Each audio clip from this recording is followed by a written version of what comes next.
I'd like to call this meeting of the City of Elkhorn Common Council to order. It is November 11th, 2024 at 5:30. Will you please rise for the Pledge of Allegiance?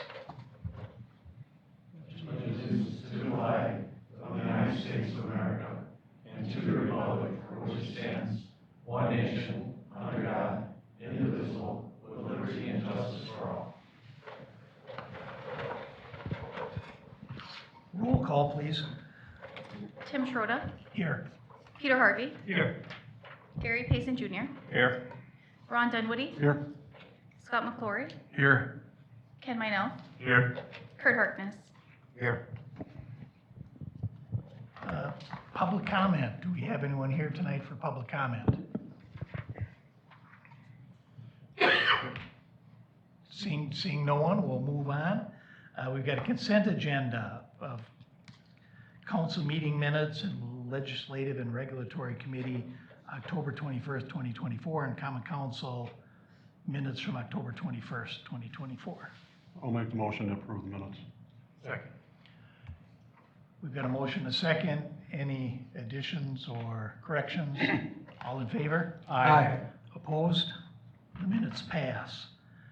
Bills payable, and that amount is $2,768,849.36. Make a motion to pay the bills. Second. Got a motion and a second. Any discussion? Roll call, please. Gary Payson Jr., Yes. Peter Harvey, Yes. Kurt Harkness, Yes. Ken Minell, Yes. Scott McClory, Yes. Ron Dunwoody. Yes. Okay, I've got nothing for the mayor's report tonight, and so the city administrator. Real quickly, just wanted to remind the council that we'll be getting the traffic counts on the railroad crossings starting this week. So the goal is to hopefully have those results to you by the first meeting in December, so you guys can talk about it at the December 2nd meeting. We are anticipating that the SIP, specific implementation plan for Creekside, will be ready for the Planning Commission to hopefully vote on Friday, November 22nd. Meetings normally on Thursday, but due to a conflict, it got pushed back to the 22nd. So depending on how that goes, that will also be hopefully before the council at one of the upcoming meetings here shortly. Matt is going to be circulating an email to the council just checking interest in participating in the Christmas parade, which is December 7th. So, and thank you to Chris. I know you helped us get some candy already, so we'll have to pay you back for that. And then election update, I just want to real quickly thank everybody. I want to thank Rebecca for all her work. She did a phenomenal job for the first time, having to oversee an election for the first time, and it being a presidential election went really smoothly. And then Rebecca, I know you've got some updates about the election. Yes, so there was a total of 5,313 casted ballots. 2,706 of them were absentee, and 2,607 were voters that came in on election day. All right, thank you, Rebecca, and that's it for me, Mayor. Okay, thank you, Adam, Rebecca. Reports of city boards and community partners, fire advisory. We had our meeting last month, the 24th or 25th, and expense allocations went out. We're just waiting on townships to sign everything and get it back. Okay, thank you. Library. Good evening. Just a quick update on the ongoing flexible facilities grant. We've met with several architecture and design firms over the last 2 weeks who are interested in submitting proposals. Our RFP will close this Friday, and the library board will meet this Wednesday to form an ad hoc committee, which will work with the chosen firm and make recommendations to the library board at large. So things are going okay so far. Thank you. Thanks, Chad. Rec advisory. Our next Park and Rec Board meeting is on this Wednesday, the 13th, here at City Hall at 5:30. Thank you, Carl. Chamber of Commerce. Chris?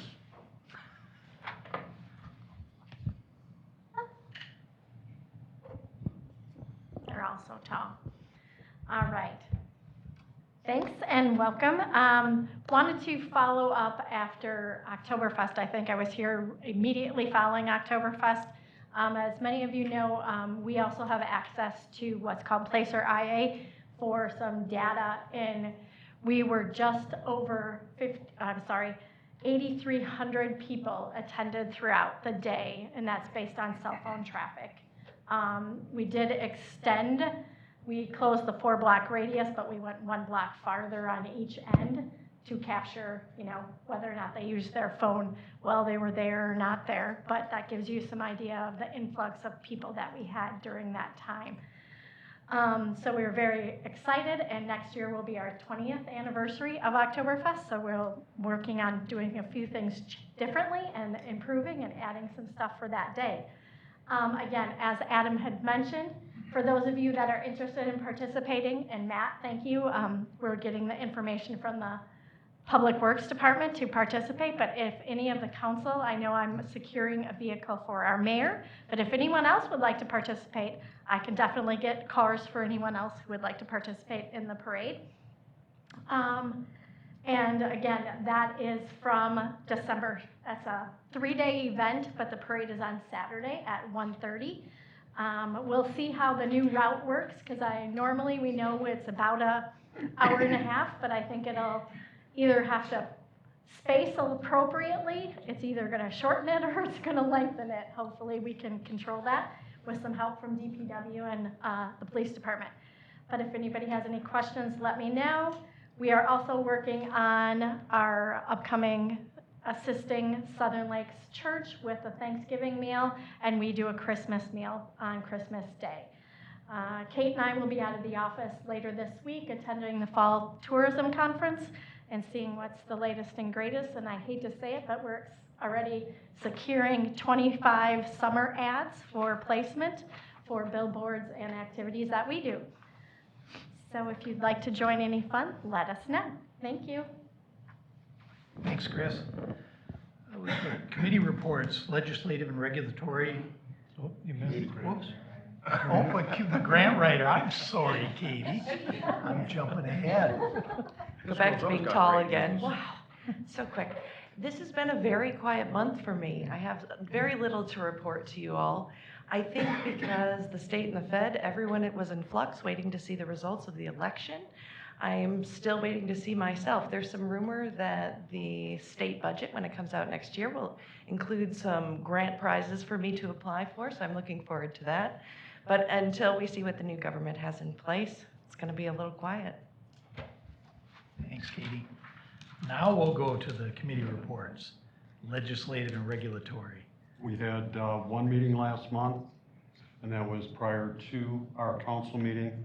And we had one item recommending council approval to change the agent for the Holiday Inn Express Suites and suites located 200 West O'Connor Drive. We did approve that for forwarding. Okay. Unless I'm missing it here, I don't see that under new business. Can we just get a motion to approve that? I think you could, yeah, because it's on, is that what you normally have done, just kept it under the committee reports? Yeah, you can make a motion to accept the recommendation of the committee to approve. I'll make the motion to accept the recommendation of the committee. Second. Got a motion and a second, any discussion? All in favor? Aye. Motion passes. Now we've got a public hearing for the 2025 budget. Notice is hereby given that the City of Elkhorn will convene a public hearing on the proposed 2025 municipal budget at 5:30 Monday, November 11, 2024, in the council chambers. The proposed budget is going to be summarized here by Adam. You can find a summary. It's also online at the city website of www.cityofelkhorn.org. And so we'll let Adam give his presentation here, and then anyone that would have a question is welcome to chime in afterwards.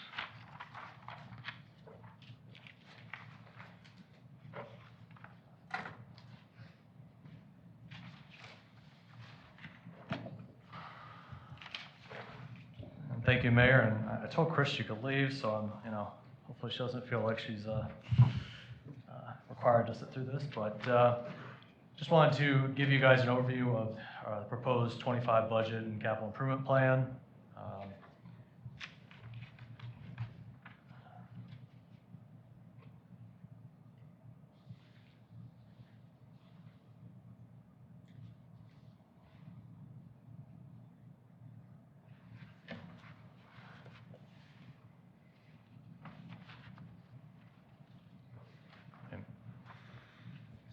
I'm plugged in, but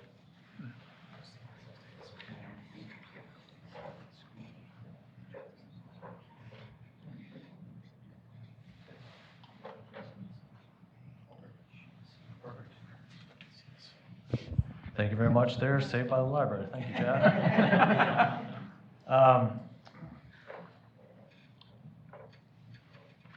So here we have the beginning of the presentation. Just want to start off by, you'll see the first slide here up on the left. Total proposed budget has revenues of $55,274,103 and expenditures of $56,245,516. There's a drop in expenditures from 2024, you'll see that there's a drop in expenditures of $8,886,805.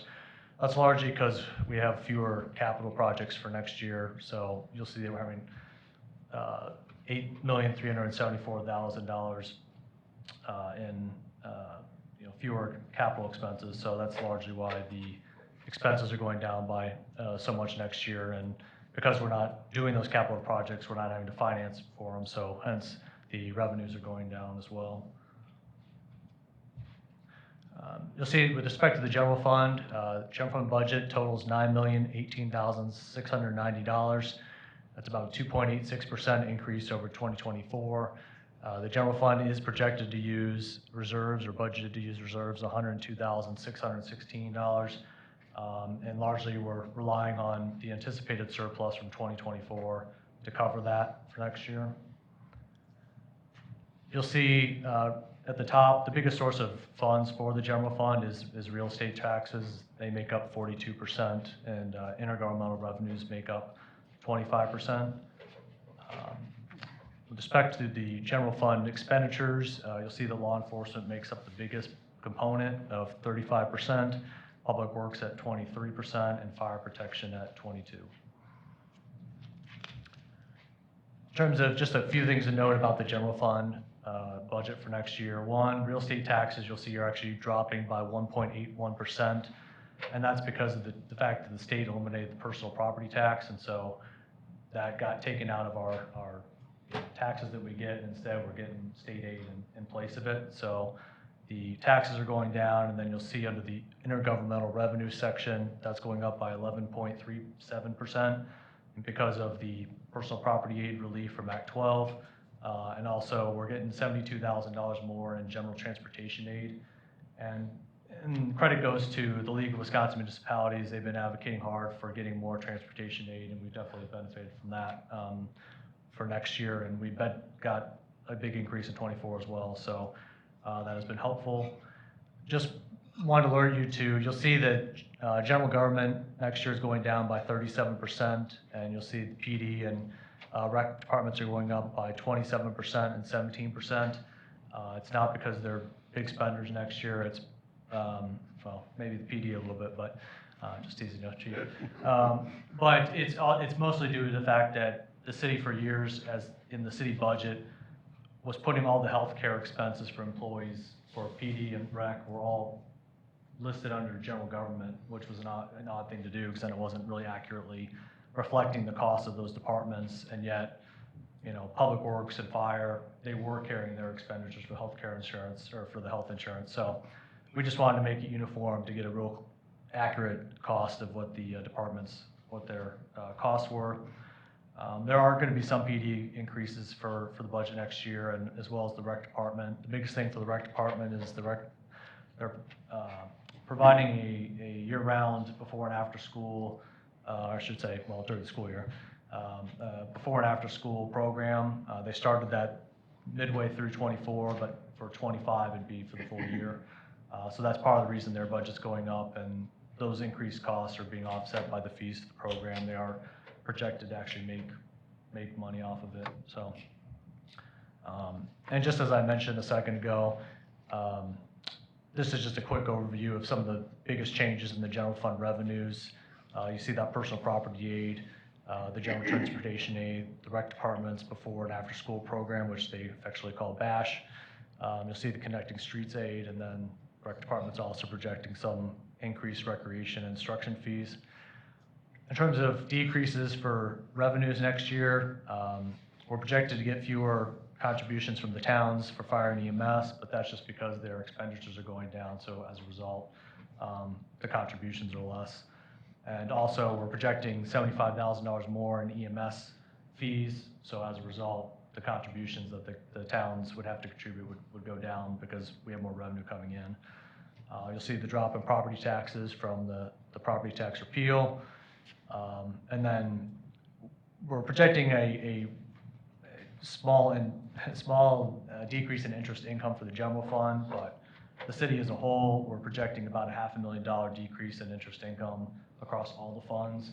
So that's going to be a huge, loss of revenue for the city for '25, with interest rates coming down, because we get some really good rates on our investments or our deposits at the local associated bank, as well as through the LGIP through the state.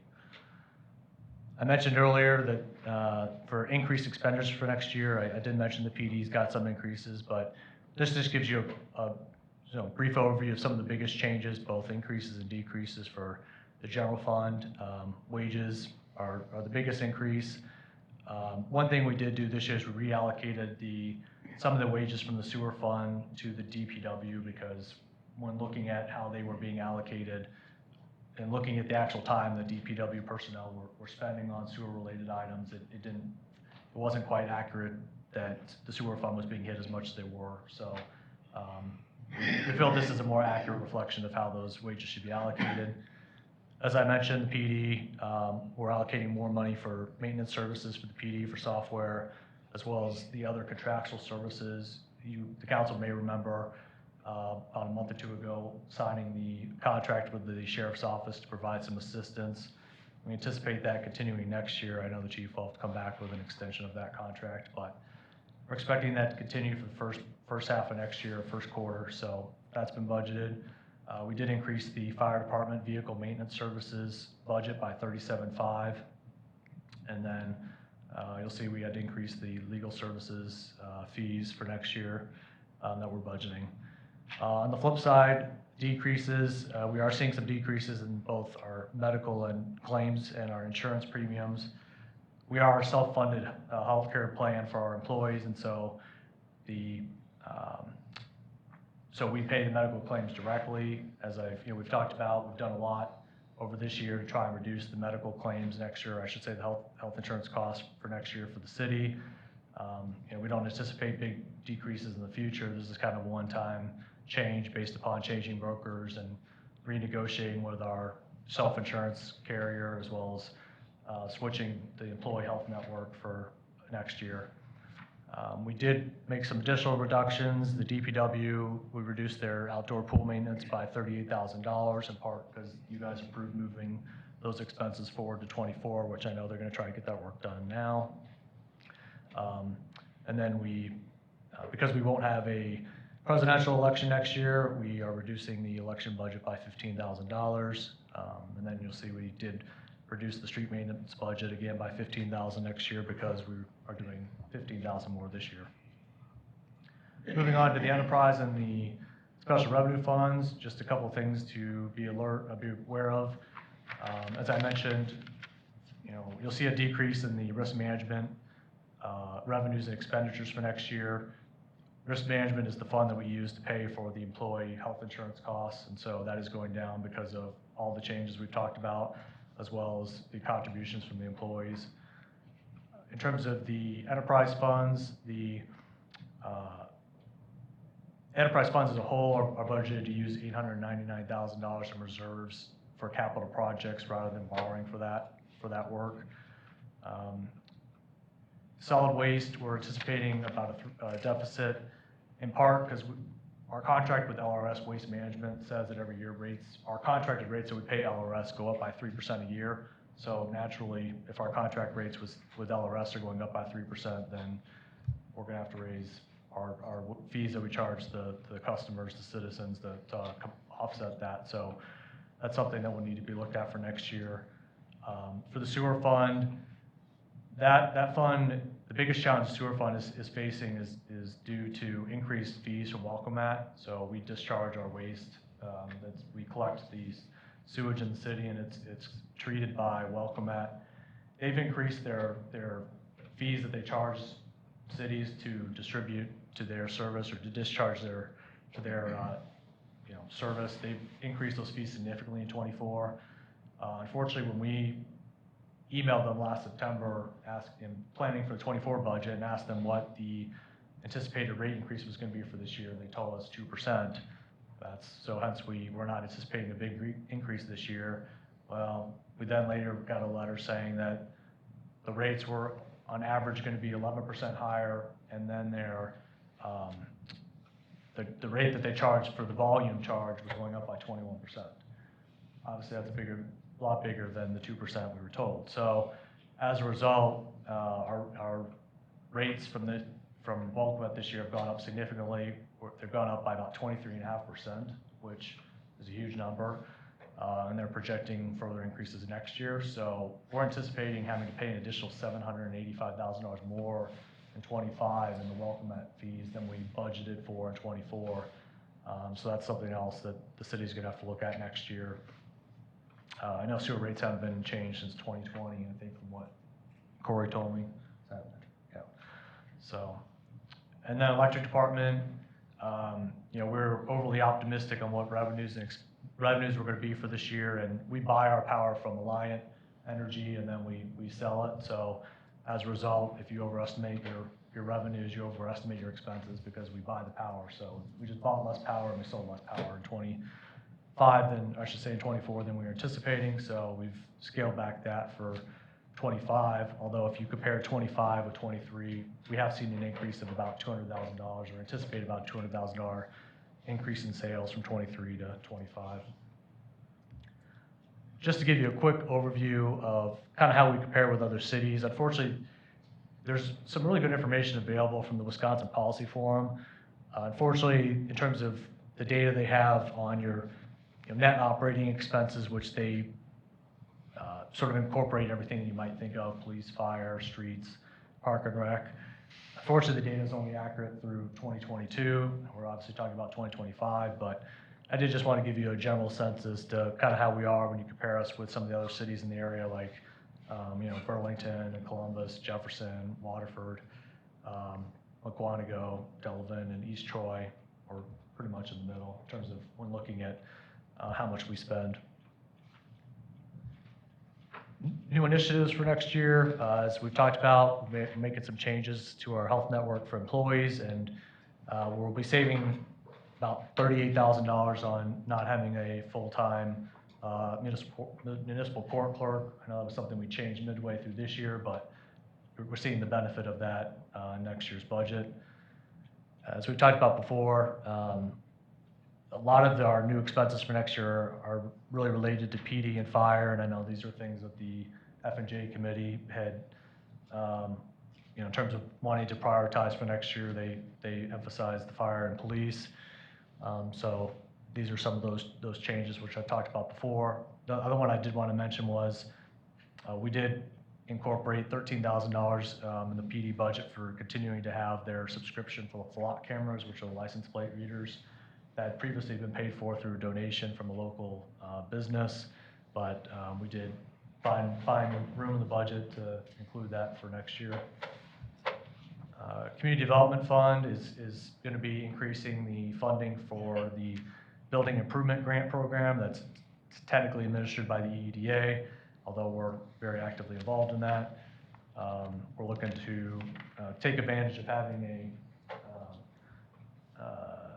Katie, who's been certainly helping facilitate this and working with businesses, and so we're seeing renewed interest in that program, and we just revamped all the application materials, so we're trying to take advantage of the enthusiasm and inject more money into that program. The budget does include $4,000 of donation to Hazel Ridge Cemetery to assist with their grounds maintenance. So Hazel Ridge has been struggling financially. They just, for a lot of reasons. And so under state law, if Hazel Ridge were to stop operating, if they were not to take care of that themselves, it actually would be the city's responsibility to take over management of that cemetery. So the thought was to include $4,000 to help with those ground maintenance costs, to try to help them limp along rather than us having to take over the full responsibility of running that cemetery, because those costs to the city would be much greater than the $4,000. So, and then as I mentioned earlier, Park and Rec's going to be offering the before and after school program full year. Other just general things in the budget to be aware of, there's a 2.75% COLA for most non-bargaining employees. We are anticipating at least one land sale for the Community Development Fund next year. There may be more. And then I've talked about the sewer department wages. And then we are continuing to budget $35,000 next year to the capital equipment replacement fund, which is just primarily we use a lot of that money to help pay for police vehicles, because you can't typically borrow for police vehicles. So, and even if we theoretically could, obviously this would help us reduce borrowing. So we're trying to, do as much as we can to have some funding available for those capital equipment needs that we have. And then I already talked about this earlier, so I won't repeat it, but biggest challenges for next year, I mentioned earlier about the sewer fund and the challenges that they're having in the solid waste fund. I did want to just mention that depending on what happens with the fire department and that the needs analysis for the fire station, that'll have a big impact on the debt service fund, EMS fund, and debt limit, depending on what the council decides to do about that. We've talked about this too, about the expenditure restraint limit in Wisconsin. So our limit this year was 3.7%, which just means that the city can't spend more, it can't increase the budget by more than 3.7% for any funds that use tax money. So general fund, library, there's a few other ones which I'll show on the next page. These are the different funds that you'll see that general fund, library, and capital equipment are the three that, along with EMS as well. So we could only increase those operating expenses by, like I said, 3.7%.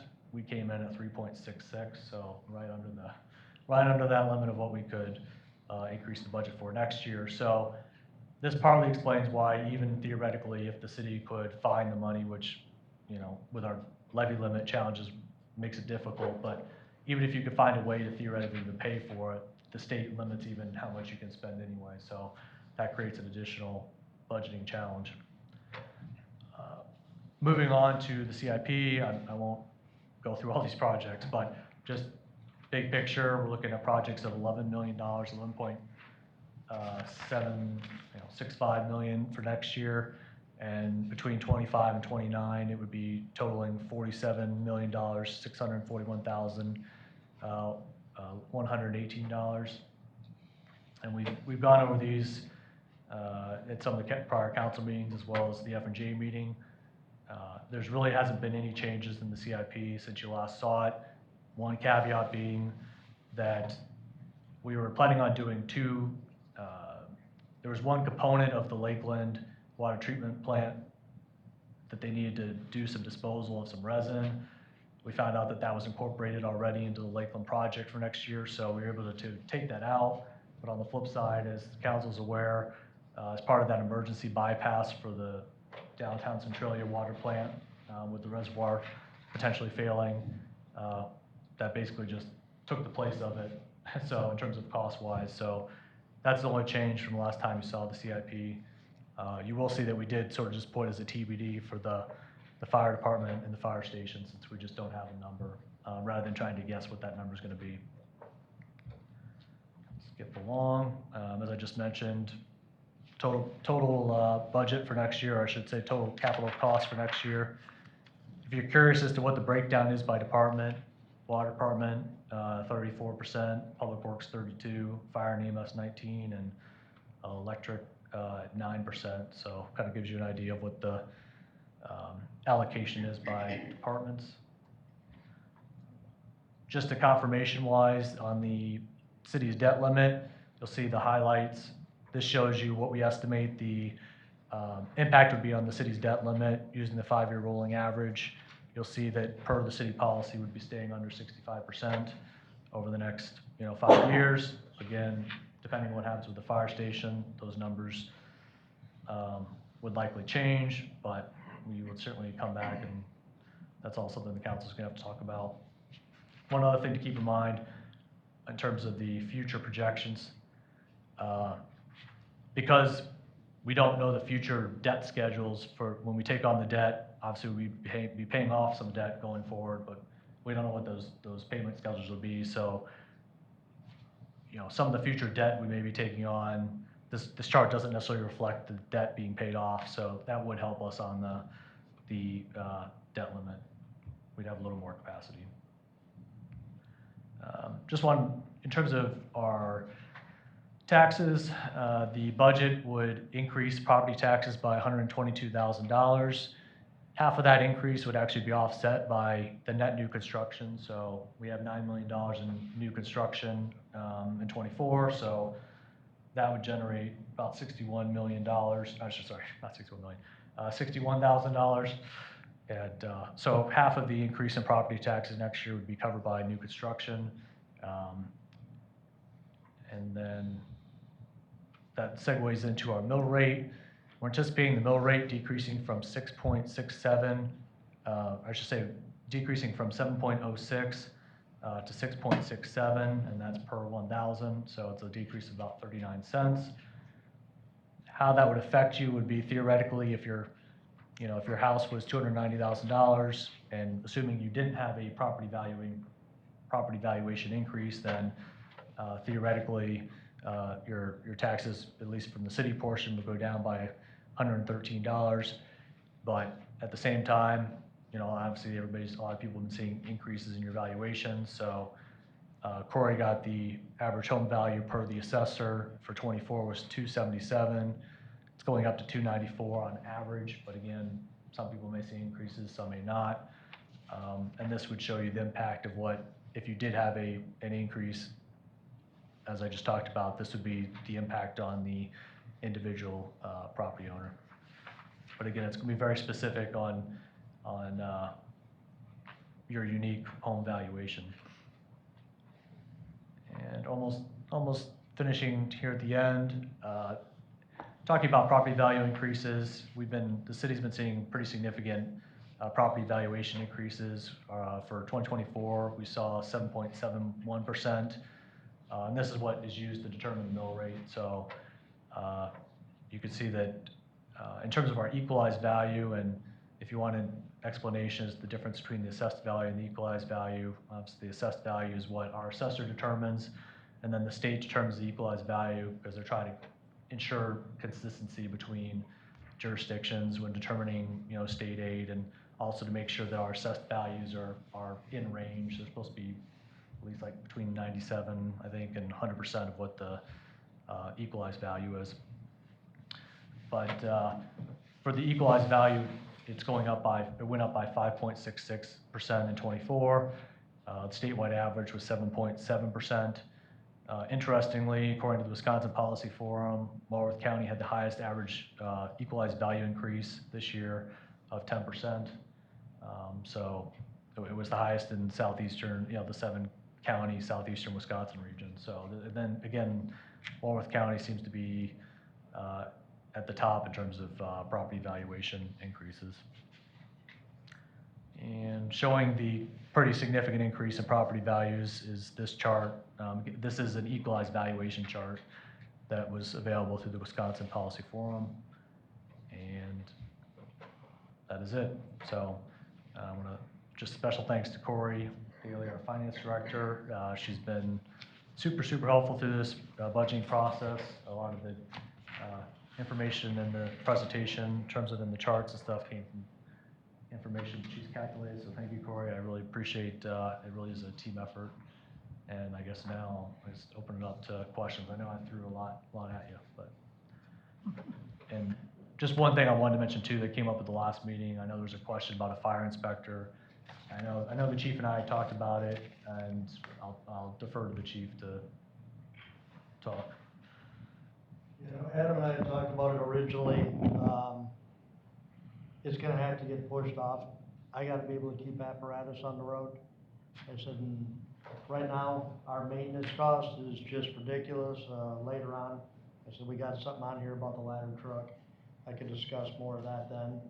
Our maintenance costs are just astronomical right now, just due to lack of maintenance in the past. Yeah, so, we just didn't really see that there's any way to include something in the budget for next year for that kind of a position. I mean, obviously, we just worked with the council to take out $130,000 out of the budget for next year to try and stay under the ERP, so to try and put in a new position was gonna be, really challenging, but I just wanted to raise that, because I know that question came up at the last, council meeting, so. Okay, I guess I'd like to thank Adam and Corey too. I know they both put a lot of work into this and a great presentation. Does anyone have any questions for Adam on the budget? Now's your chance. I was hoping for some tough ones. The general transportation aid of 72,000, that's an increase this year. What are we gonna be using it for? Yeah, it's mostly going to help the department as a whole. I mean, they've got increased wages, as well as it just goes towards our general maintenance for the department. It's So not, when it's called general transportation aid, and it's going to anything in the Yes. fund? Yeah, it goes to the general public works as a whole, yeah.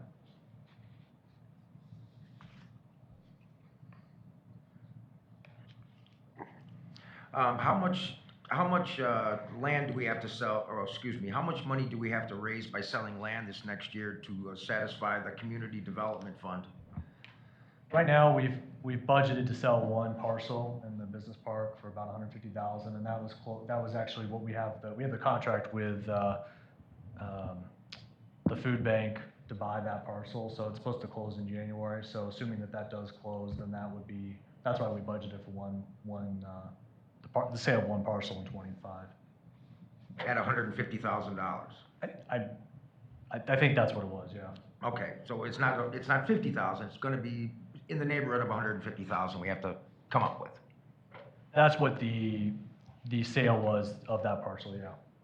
And I'll double check what the offer was, or what the council accepted. I mean, the council accepted that offer probably 3 or 4 months ago.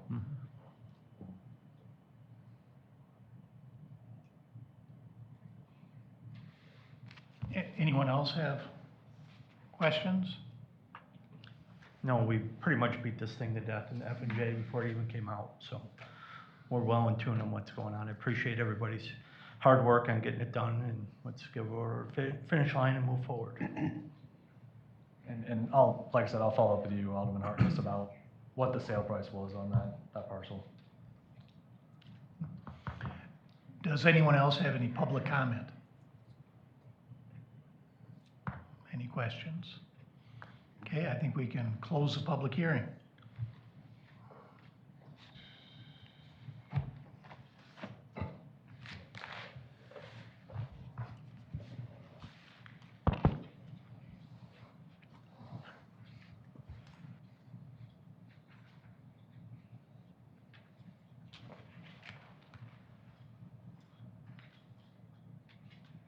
We've got a discussion and possible decision regarding the proposed 2025 to 2029 capital improvement plan. I'd like to make a motion to approve. Second. We've got a motion and a second. Any discussion? Does that need a roll call? Roll call, please. Barry Payson Jr., Yes. Ken Minell, Yes. Ron Dunwoody, Yes. Peter Harvey, Yes. Kurt Harkness, Yes. Scott McClory. Yes.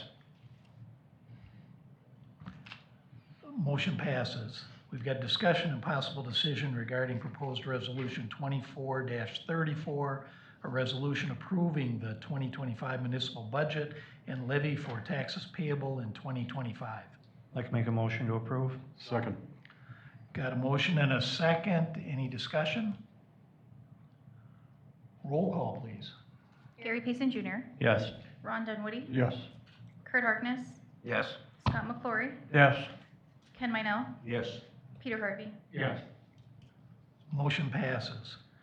We've got discussion and possible decision regarding proposed resolution 24-35, a resolution designating public depositories and authorizing withdrawals of city money. I can make a motion to approve. Second. Got a motion and a second. Any discussion? Roll call, please. Gary Payson Jr., Yes. Ken Minell, Yes. Scott McClory, Yes. Ron Dunwoody, Yes. Peter Harvey, Yes. Kurt Harkness. Yes. Motion passes. We've got discussion and possible decision regarding the execution of contract change order request number 6 for the 2023 East Centralia Street reconstruction project. What was the dollar amount on that? That's a no-cost change order. It's basically just to meet a requirement of the DNR for the loan, for the grants that we got for that project. Okay. So it just balances all the quantities in the project. Okay, I'll make a motion to approve. Second. Got a motion and a second. Any questions or discussion? Roll call, please. Gary Payson Jr., Yes. Ken Minell, Yes. Ron Dunwoody, Yes. Peter Harvey, Yes. Scott McClory, Yes. Kurt Harkness. Yes. Motion passes. We've got discussion and possible decision regarding payment application number 9 from the Rock Road Companies Incorporated for the 2023 East Centralia Street reconstruction project in the amount of $5,000. Make a motion to approve. Second. Got a motion and a second. Any discussion?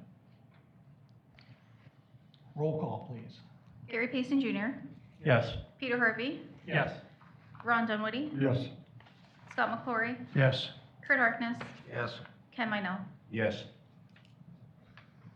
Motion passes. We've got discussion and possible decision regarding parking restriction at the 600 block of West Centralia Street. Chief? Yeah, I can take this. So one of the local residents in that area expressed concerns after a recent softball tournament. For those that are not familiar with the area, the 600 block of West Centralia Street runs from Devendorf Street until Park Street. And currently there are parking restrictions on that south side of the street that begin on April 15th and end on August 15th that were implemented a number of years ago for concerns of kids retrieving foul balls from the east and west diamonds, which are the ones closest to Devendorf Street, and kind of darting across the street and not always looking or making it, sometimes when they were parked on the south side of the street, making it difficult for anyone or another motorist to see them before they entered the roadway, actually.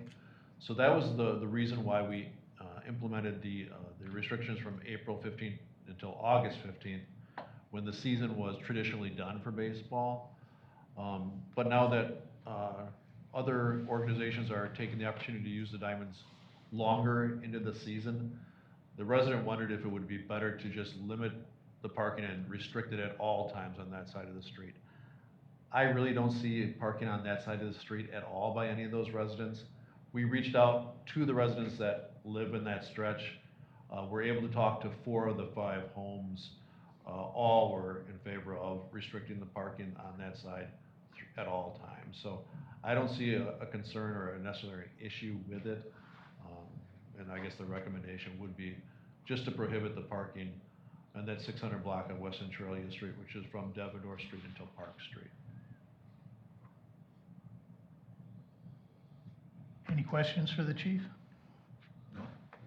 I know that I parked there many times years ago, and there's not that many spots. I mean, as far as if you're going down there to watch your son or your grandson play ball, you know, by eliminating the spots that are there is not a big deal, I don't think, you know. So I'd be in favor. The alderman of that district is? I sort of see the same concerns, and I talked to the homeowner too after he talked to Joel, and he said the last tournament was a fairly large tournament, and you know, one car could barely get through there, let alone any sort of fire apparatus or anything like that. So, seems to make sense. And it's limited all summer, so I don't think the residents are gonna worry too much about it. And your motion is, Peter? My motion is to accept that, to put those signs up. I'll second it. Got a motion and a second. Any discussion? There's enough parking, because I've been to Sunset Park a few times, but I don't know where all the parking is there. I know we used to hold the elections over there, on the other side by the pool. You mentioned that there wasn't enough traffic to get a fire truck through there, and you mentioned that there were a lot of people attending these games. My only question is with your two experiences, would the additional parking that's around Sunset be enough to cover blocking off the parking we want to do? Do you think we have enough there now? Well, they do it anyway. Okay, they do it for the Well, summer. yeah, they do it So anyway, it's right. done for the whole baseball season, so they're finding places to park. I don't know if there's 10 spots there, or if there's only 6, I don't know, but yeah, I think it'd be fine. You're just extending it from April Yeah. 15th to August 15th to permanently, that's all. So it's already blocked anyway. Oh, I'm sorry. I thought this. It's already blocked. All right. Any additional discussion? All in favor? Aye. Opposed? Motion passes. We've got discussion and possible decision regarding sale or salvage of fire department ladder truck. Chief? So our aerial is a 1999 American LaFrance. The manufacturer has been out of business for 12 years. The aerial has failed due to lack of maintenance. The upright supports in the ladder itself have actually tore. The truck is not worth what it would cost to remove the aerial, pull it all apart, get a certified structural welder to weld it, paint it, put it all back together, and destructive test it. It is not worth the money. We'd spend $50,000 to $60,000 to do a repair and hope it didn't break during destructive testing. At this point, it's not worth putting the money into a 25-year-old truck anymore, especially one that's out of business, and we're struggling to get parts for it anyway. Well, the damage to the ladder is horrible. My only fear, with that being said, is in the operational considerations. We covered 2 hospitals as first due, 2 multi-story hotels, all the industrial, the schools, and we don't have a ladder that can reach any higher than the 2nd floor. We have 24 and 28-foot ground ladders and all our first out apparatus. Would you be depending on other departments then to provide a ladder truck? We would be. The problem is that twice in the last 2 weeks, we've had multiple AMABUS events going on at one time. And once the county is tapped out, it's tapped out. We're calling from Janesville, Beloit, Racine County, and hoping people are coming. Most of the departments around us are completely volunteer, so we're hoping they're coming. We're hoping they're staffing a truck. I'm hoping they're not out at another call. But this conversation is about whether to sell the existing one or scrap it, not about buying a new one, right? Correct. So and if we were to go down the road of getting rid of it, wouldn't we go to the state agency, was it Wisconsin? Wisconsin surplus. Thank you. So that would still be the case to do with this, right? As we do standard. Is that the plan? We can go that route, or we can look at scrapping it. What I'm worried about is you can't broker it for the sheer fact that you cannot broker a truck route without a certified aerial test. The aerial is it's not gonna pass, obviously. So I mean, we are basically selling it, we're gonna get pennies on the dollar, regardless. It's got a Detroit 60 motor, it might be worth more in scrap than it is auction.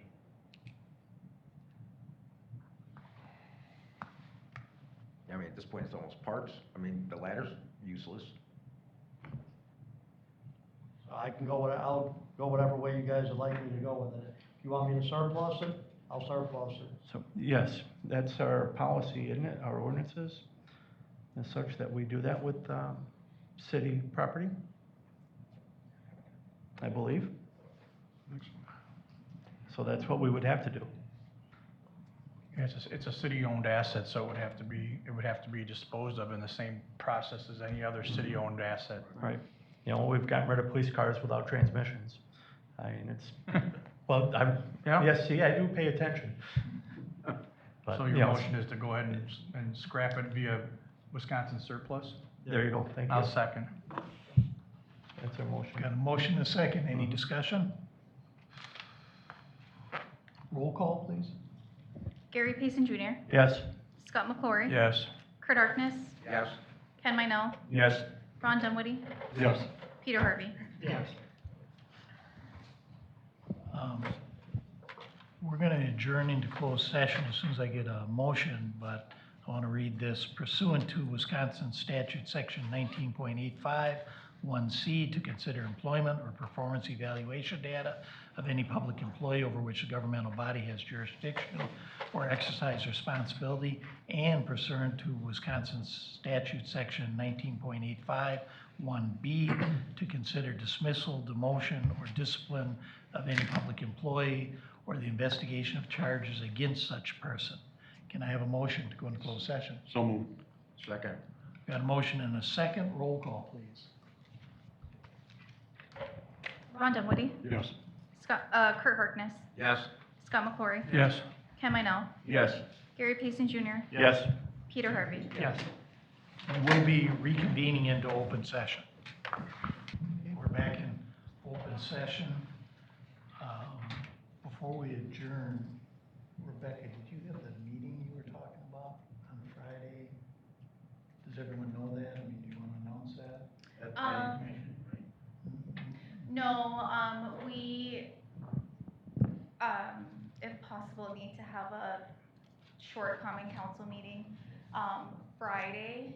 I know Gary said that unless it was at 5:30, he was unable to make it, but we have 3 yeses and 4 with you. We have a quorum? Yeah. What time were you figuring? If we could do the 3 p.m., if that works best, I was I sent gonna, you back a reply. I can do 3 perfect, yeah, then we definitely have a quorum. this Friday. Yeah. I can't do the 9. I don't anticipate it taking too long. It's Okay. just a temporary thing. It just has to be a temporary liquor license from the Chamber of Commerce. Is that something you have to give notice for? Is that why we couldn't like close and open today? Okay, I just wondered about that. We have to give 24-hour notice. Okay. And it's not uncommon for people to, to not tell us about like some kind of a liquor thing. Like, oh God, we all forgot, it's this Friday, can you guys quick meet or whatever? So it happens once in a while, so. Yep. Yeah, just wanted to make sure everybody was. Well, and just in on board. fairness, this was a mistake on our part. It slipped through the cracks during the election week, so Chris did give it to us in time, but. Right. I'll have everything ready. But usually by- it's That is true. Usually Usually it's it is the other not. way around. Yeah, I'll send out an email either put tomorrow or it in my Wednesday, phone right and now everything before I should be up forget. by Wednesday for sure. Yes, 3 o'clock, thank you. Okay, we're looking for a motion to adjourn. I'll make that motion. Oh crap, I can't. Are you gonna be okay without me? I gotta work. Who's gonna be, these three? One, Peter, you'll be 2, here? 3, 4. If you need to We go, have a- You know what? I might be, if it starts right at 3, I might be like running through the door at 2:59:99. 59? That's fine. Yeah. Just for, as long as you got 4 of you, I'll be here if I can be here, but Okay, you don't perfect. need me. If you can't make it, we have enough for a Yeah. quorum, but if you're here, that's If great too. if I'm in town by then, I'll be here. If not, I'm not gonna break the law. All in favor of adjourning? Aye. Aye. We're adjourned.